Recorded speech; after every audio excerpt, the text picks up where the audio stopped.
예, 안녕하세요. 문희 변호사입니다.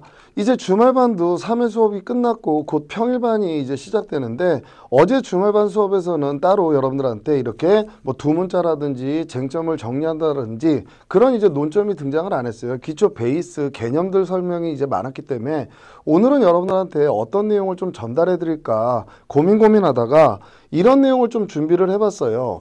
주말반은 아무래도 전업 수험생도 물론 당연히 있지만 직장인이면서 내가 공인노무사 자격증을 따서 내 인생을 한번 업그레이드 해봐야 되겠다. 내 꿈이 공인노무사였으니까 이 자격증을 하나 꼭 따야 되겠다. 이렇게 오신 분들이 있습니다. 그래서 전업 수험생이 아니라 이렇게 직장을 병행하는 이제 수험생이신 분들, 이런 분들이 이제 계신데 그런 분들이 어떻게 수험 생활을 이제 해나가야 되는지 그 내용에 대해서 좀 전달을 해드리려고 그래요. 일단 저도 이제 직장을 병행했다라고 얘기할 수 있는데 일단 직장을 병행하면서 수험생인 경우에 착각하시는 게 직장이 본업이고 수험생이 부업이다 이렇게 생각하시면 절대 못 붙습니다. 일단 내가 수험생을 내가 선택해서 들어왔기 때문에 내 본업은 이제부터는 수험생이다. 시험장에 갈 때까지는 내 본업은 수험생이야. 그럼 직장은 이제 나한테는 부업이야. 이 마음가짐을 꼭 가지셔야 됩니다. 그러면 내 본업이 수험생이고 직장이 부업인데 회사 끝나고 나서 같이 사람들하고 회식하고 술 먹고 주말에 친구 만나고 그거는 본업이 수험생 생활이 아니겠죠. 본업이 수험생이라면 직장에서 있는 시간은 그대로 어찌됐든 일을 해야 되지만 그게 끝나고 나면 내가 본업으로 수험생의 모습으로 꼭 돌아와 있어야 됩니다. 그러면 이제 지금부터 이제 제가 어떤 경험으로 어떻게 직장을 병행하면서 이제 수험 생활을 했는지 가장 대표적인 제 마음가짐을 좀 얘기를 해드릴게요. 제가 이제 사법시험 2차 공부를 하면서 사실은 행정법 강의하고 민법 강의를 했었어요. 그렇게 된 이유는 뭐 굳이 중요한 게 아니니까. 자, 일단 저는 월요일, 화요일, 제 이제 어렴풋한 기억에 월요일, 화요일에는 오전에는 행정법 강의를 하고 이제 야간에 행정법 강의를 했어요. 그리고 중간에는 식사하고 좀 낮잠을 좀 자고 그래서 체력을 좀 회복하고 그럼 하루 종일 사실 강의만 한 겁니다. 그리고 목요일, 금요일에는 제가 민법 강의를 또 했었어요. 그래서 민법 강의 오전에 하고 중간에 식사하고 쉬고 그리고 야간에 민법 강의를 하고 근데 제가 이 강의를 어디서 했냐면 그 당시에 이제 수험생이면서 강의를 해야 되는데 노량진이라든지 이런 메인 강의 그 구역으로 들어가게 되면 전업으로 강사로 갈 수밖에 없었기 때문에 최소한의 제가 생활을 유지하면서 내가 공부할 수 있는 데가 어디 있을까. 근데 서울 지역은 그게 없더라고요. 근데 마침 대전에서 연락이 와서 강의 자리를 좀 주겠다. 강의를 해줄 수 있겠느냐. 그래서 제 입장에서는 좋습니다. 그리고 대전으로 이제 출강을 나가게 된 겁니다. 그러면 이제 월요일, 화요일 1박 2일, 목요일, 금요일 1박 2일이니까 저녁에 수업이 10시에 끝나요. 그럼 당연히 저도 처음에는 어떻게 생활을 했느냐. 10시에 수업이 끝나니까 학생들 반응이 좋네요. 그러니까 원장님이 저를 자꾸 챙기기 시작하는 거예요. 그러니까 식사하시죠. 고기에 소주라도 한잔 하시죠. 당연히 소주 한잔 먹고 푹 잤겠죠. 방도 다 잡아줬으니까. 그리고 일어나서 수업을 하고 옵니다. 그리고 이제 그 다음날 이날은 이제 저녁에 오겠죠. 화요일 저녁에는.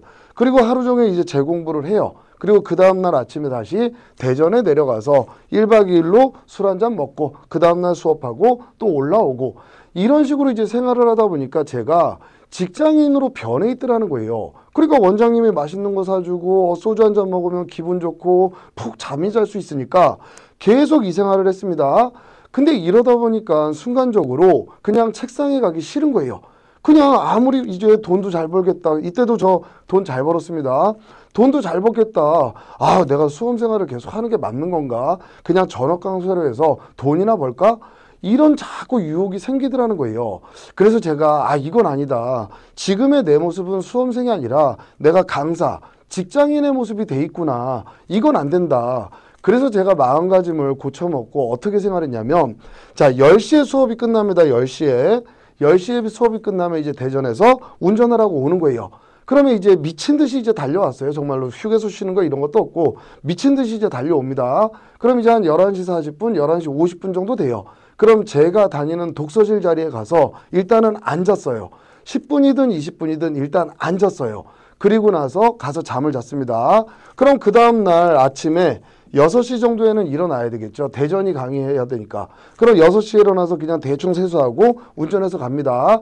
그리고서 이제 오전 수업을 하고, 그러니까 몸이 얼마나 피곤하겠어요. 그래서 오전 야간으로 잡고 오후에는 점심 식사하고 근처에 이제 사우나에 가서 한 2시간 정도 좀 체력 회복하고, 수업이 끝나면 다시 올라오고 다시 이제 집에 오고, 그리고 이제 하루 종일 공부를 했어요. 자, 이날도 새벽에 출발합니다.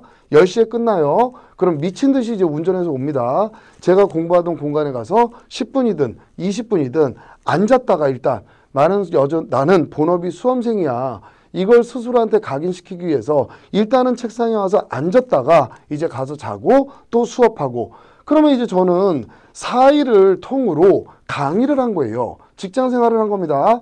그럼 저한테 주어진 시간, 재공부를 할 수 있는 시간은 일요일, 수요일, 토요일 3일밖에 없어요. 그러니까 제 주변에서도 다들 뭐라고 생각했느냐. 아니, 그 어렵다라는 사법시험을 공부하는데 직장을 4일 다니고 3일을 공부한다고? 에이, 저렇게 붙어? 그 당시 원장님도 속으로는 못 붙을 거라고 생각했대요. 이제 나중에 합격하고 만났는데, 지금 제가 책을 내고 있는 출판사 사장님도 이 당시에 알게 된 사이인데, 이 당시에 저한테 노량진 가자, 일탈할 수 있다. 아니, 저는 수험생입니다. 고사를 했거든요. 지금은 이제 친한 관계가 돼서 제가 책을 이제 여기서 내는데, 그 당시에 저 당연히 떨어질 줄 알았대요. 아니, 무슨 3일간 공부해서 사법시험을 붙어, 말도 안 되지. 다들 이렇게 생각했습니다. 근데 제 입장에서는 또 이 책상에 앉아있는 시간이 어떤 모습으로 다가오냐면, 그래, 나는 4일을 일단 돈을 벌기 위해서 강의를 했으니까 나한테 주어진 시간은 이 3일밖에 없으니까 이 3일 동안의 1분 1초가 너무너무 소중하겠죠. 그러니까 정말로 이 일요일, 수요일, 토요일 이 3일간은 전혀 딴짓 안 하고 정말 제 소중한 시간을 제 공부에 쏟아붓게 된 겁니다. 그러다 보니까 이제 시험을 보고서 이제 합격자 발표 날이 됐네요. 원래 근데 제가 어렸을 때부터 약간 잠이라는 거를 자게 되면 깨우는 걸 너무너무 싫어했어요. 정말 병적으로 싫어했습니다. 그러니까 저희 어머니도 저 잘 때는 절대 깨우질 않아요. 근데 그날이 이제 사법시험 합격자 발표 날인데 아무래도 전날 긴장되죠. 사람인데. 그러니까 제가 술을 좀 새벽까지 혼자 이제 마셨던 것 같아요. 그리고 이제 잠이 들었습니다. 막 피곤해서 이제 잠이 드는데 갑자기 어머니가 방문을 막 두들기시는 거예요. 이럴 리가 없는데 내가 자는데 왜 어머니가 방문을 두들기지? 무슨 일 있나? 이상한데? 근데 오늘 합격자 발표 날이지? 이 생각이 이제 문득 들었던 거예요. 근데 만약에 제가 떨어졌으면 어머니가 방문 두들기면서 너 떨어졌어 이렇게 두들기진 않겠죠. 아들아 너 합격했대 막 그러면서 이제 두들기시는 거예요. 막 이제 울먹이시면서. 그때 제가 딱 무슨 생각을 했냐면, 내가 잘났어, 나 열심히 공부했지, 나는 붙을 때 됐어, 이런 생각을 했던 게 아니었어요. 정말 제일 처음 들은 생각이 뭐냐면, 정말 이렇게 열심히 살았더니 신이, 뭐 하나님이면 하나님, 부처님이면 부처님, 제가 이제 지금 현재는 종교가 없기 때문에 신이 정말 이렇게 열심히 살았더니 그래, 너 앞으로 한번 재밌게 살아봐, 이렇게 기회를 주는구나, 그 생각이 문득 딱 들고 나서 다시 잠에 들었던 것 같아요. 그래서 여러분들, 직장 생활하고 수험 생활하고 병행하는 게 정말 만만치 않습니다. 이런 모습을 여러분들이 좀 가지셔야 돼요. 정말로 직장 생활할 때 그거 빼고는 온전히 나는 본업이 수험생이야, 이런 생각을 가지시고 정말로 책상에서 미친 듯이 여러분들 책을 보시면 얼마든지 합격하실 수 있습니다. 그러면 이제 반대로 지금 전업 수험생들이 사실은 더 많잖아요. 그럼 그분들은 절대적으로 일주일을 전부 공부할 수 있습니다. 그럼 저도 이런 생활을 할 때 99%는 사법시험의 수험생들은 전업수험생들이었어요. 근데 어쨌든 제가 붙었다는 얘기는 전업수험생 중에 누군가는 떨어졌다는 얘기죠. 그럼 그 친구들은 절대적으로 시간이 저보다 2배 이상 많은 시간을 공부할 수 있었는데 왜 떨어졌을까요?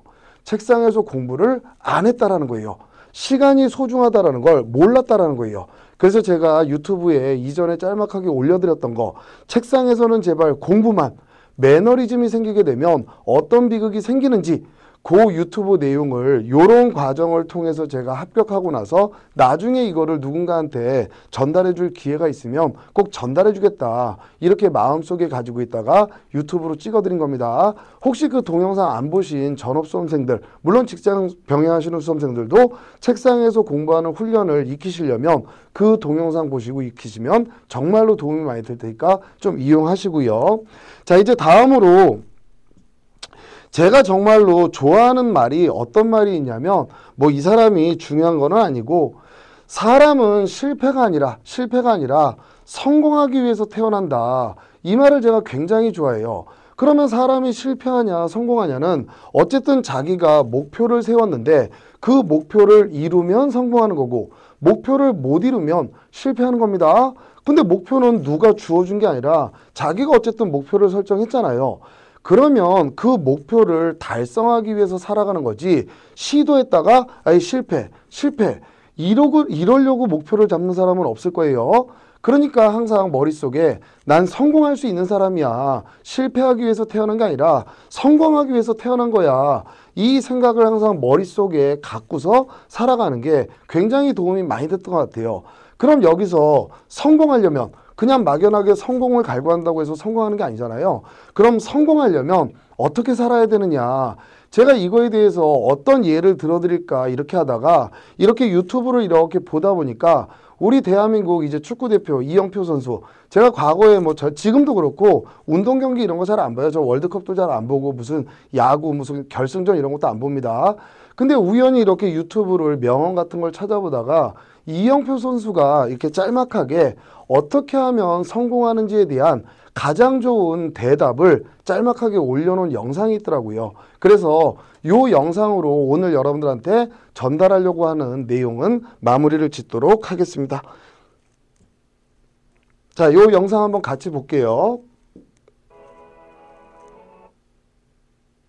축구를 하다가 공이 가운데 딱 떨어지면 무조건 그 공을 내가 이기고 가져가고 싶었어요. 제가 2단 뛰기 줄넘기를 2년 동안 매일같이 했고 저녁 때 한 번에 1000번 할 수 있을 동안 제 줄넘기가 2번 끊어졌습니다. 경기장 안에서 어떤 일이 벌어졌냐면 1대1 드리블 할 필요가 없어요. 그냥 볼 받고 지나가면 못 쫓아와요. 그리고 가운데 있는 거 떨어지는 순간 다 제 거예요. 노력이라는 것이 사람을 어떻게 바꾸는지 저는 제 경험을 통해서 똑똑히 봤습니다. 여러분들은 항상 매일같이 하고 싶은 일과 해야 되는 일이 겹치는데 만약에 여러분들이 하고 싶은 일과 해야 되는 일 중에서 하고 싶은 일을 먼저 하잖아요. 그러면 나중에 해야 되는 일을 하면서 살 수밖에 없어요. 그런데 만약에 여러분들이 해야 되는 일을 먼저 하잖아요. 그러면 여러분은 나중에 하고 싶은 일을 하면서 살 수 있습니다.